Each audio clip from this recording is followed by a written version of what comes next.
Pertanyaan dari Muhammad Ravanelli Gibran dari tukangdekor.id. Bidang bisnisnya yaitu interior design. Problem yang ingin diselesaikan yaitu saya kesulitan membuat sistem dan SOP di tempat saya karena saya hire orang tidak ada filter. Orang butuh saya terima kerja. Akibatnya kasus terbaru ada karyawan susah diatur dan keluar seenaknya dan ingin mempunyai waktu yang lebih dengan keluarga. Apakah ada masukan untuk saya? Halo Mas Muhammad, terima kasih banyak untuk pertanyaannya. Sebenarnya dari pertanyaan ini sudah muncul jawabannya sendiri.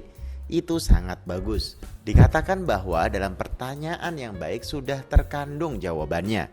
Ketika berbicara mengenai sistem, SOP, atau kalau lebih advance lagi nanti menjadi ISO, kita hanya berbicara mengenai satu hal, yaitu dokumentasi. Artinya, tulislah yang dilakukan, lakukanlah yang ditulis. Sebelum membuat sistem, kita perlu melihat lebih dalam lagi bahwa yang kita lakukan sudah benar, sudah terbukti, diulang berulang kali tetap mendapatkan hasil yang sama, selalu berhasil. Itu yang dibuat sistem. Kadang kalau yang kita lakukan belum bagus tapi sudah dibuat sistem yang paten, maka sistem kita bisa dipastikan tidak akan bagus dan masih harus benar-benar perlu terus diperbaiki. Dari pertanyaan di atas, kita bisa menilai bahwa sistem yang perlu dibuat pertama kali adalah sistem rekrutmen. Itu karena Mas Muhammad sudah memahami bahwa ada kesalahan dalam sistem rekrutmen. Artinya, kita perlu mulai belajar tentang bagaimana cara meng-hire calon karyawan, cara ngiklan lowongan kerjanya, cara interviewnya, cara mengetesnya, cara memberikan job desk-nya, cara mentrainingnya, bikin kontraknya, mengevaluasinya, sampai cara ngasih apresiasi, dan seterusnya. Belajar dan mempraktekkan hal-hal tersebut akan menjadi amunisi penting agar tidak ada pengulangan kejadian yang sama. Sebagai contoh, di pertanyaan disebutkan bahwa salah satu masalah adalah tidak adanya filter dalam menerima orang untuk bekerja.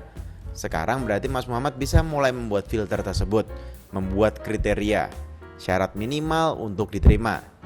Dan yang penting adalah menerapkannya, mempraktekkan semua yang sudah dibuat tadi. Kalau merasa tidak enak menolak, bisa gunakan orang lain untuk menyeleksi. Artinya semua yang butuh pekerjaan harus melatih orang tersebut terlebih dahulu. Kalau berhasil lolos interview dan tes dari orang tersebut, misalnya HR, baru boleh ketemu Mas Muhammad. Itu akan mengurangi perasaan tidak enak karena yang memang gak kompeten gak perlu ketemu. Terakhir saya pernah mendapat nasihat yang sangat berharga. Nasihatnya kira-kira gini, ketika ada orang minta tolong diberi pekerjaan, jadi kita minta tolong kasih aku kerjaan, tapi sebenarnya dia mungkin nggak mampu atau nggak kompeten atau kita nggak tahu karakternya, sebaiknya jangan beri pekerjaan, beri bantuan saja, beri uang kalau perlu, secukupnya sekali saja, atau mungkin ya kayak bulanan kalau itu memang saudara atau seorang yang memang dekat sama kita gitu, karena orang tidak kompeten, biasanya misalnya teman, keluarga, atau saudara, tetangga yang masuk ke perusahaan bisa mengganggu kestabilan ekosistem di perusahaan kita. Kita tidak hanya membayar gajinya, tapi juga kesalahan, kerugian lain yang mungkin akan dia timbulkan di perusahaan.